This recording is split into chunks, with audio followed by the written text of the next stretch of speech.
Donc, en petit 1, nous avons le prolongement politique de la révolution russe de 1917. Alors, sur le plan politique, il faut se dire que la révolution a entraîné une guerre civile en Russie, une guerre civile opposant, évidemment, les partisans du tsar aux révolutionnaires. Donc, ça, c'est une première conséquence. Il y a eu également le déclenchement d'un communisme de guerre par Lénine.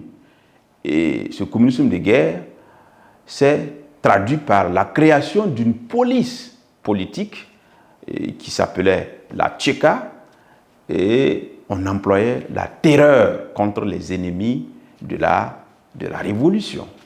Nous avons également la création de l'internationale communiste, appelée Comintern, dont l'objectif était de déclencher des révolutions dans les pays capitalistes. Et nous avons la réorganisation de l'État par Lénine avec l'instauration du Parti communiste unique dont il était à la tête, et il a réussi aussi à regrouper 4 républiques pour créer en décembre 1922 ce qu'on appelle l'Union des républiques socialistes soviétiques. Donc Lénine a réussi à regrouper la Russie, l'Ukraine, la Biélorussie et la Transcaucasie pour former l'Union des républiques socialistes soviétiques, en abrégé URSS.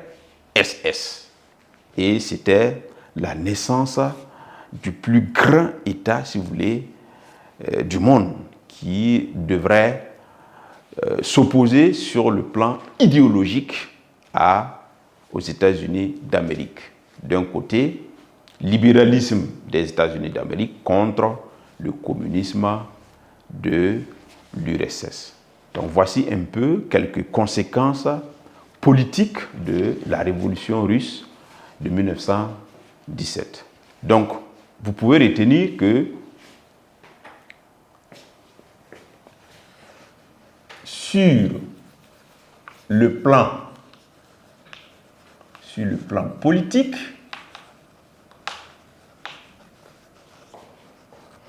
la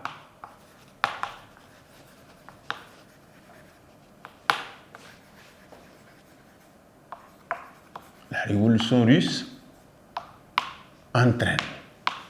D'accord? Première conséquence, une guerre civile entre partisans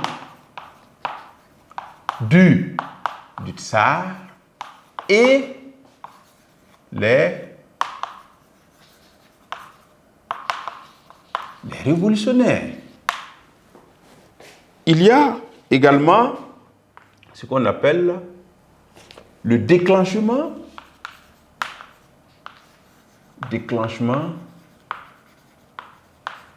du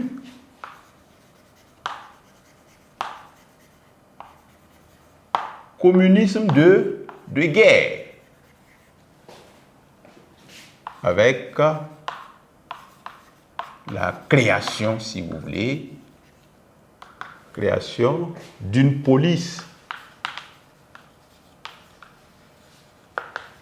politique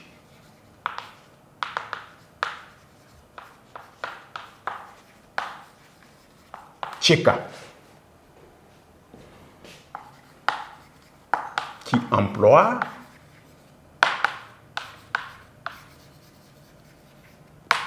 la terreur contre les ennemis de la révolution.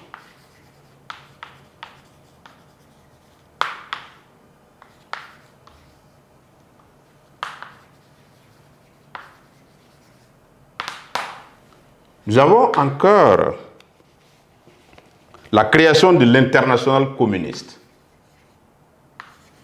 La création de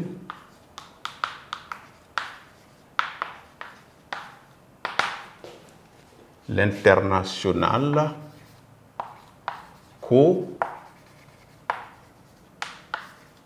l'internationale communiste ou Comintern. Donc, dont l'objectif, évidemment, c'était de déclencher des révolutions dans les pays capitalistes. Donc, il y a aussi la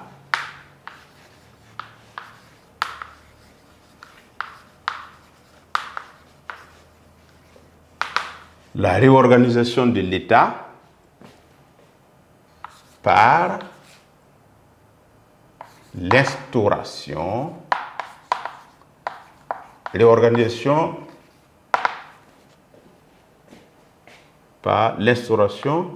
d'un parti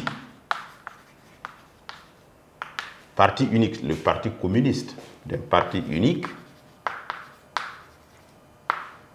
la création on va mettre la date, le 30 décembre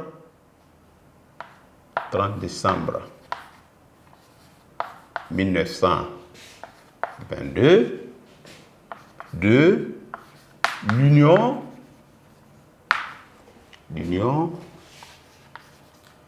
des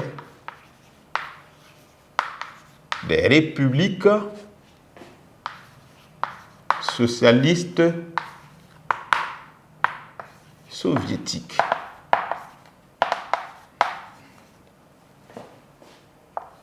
En parenthèse, URSS. Donc, voilà un peu ce que nous pouvons retenir par rapport au prolongement politique de la révolution russe de 1917. Donc, voilà comment Lénine a réorganisé l'État avec l'instauration du parti unique et la création, la naissance de l'URSS en regroupant 4 républiques, je l'ai expliqué, à savoir la Russie, l'Ukraine, la Biélorussie et la Transcaucasie pour former l'Union des républiques socialistes soviétiques. Et ce grand État qui venait de naître devrait s'opposer aux États-Unis d'Amérique sur le plan idéologique.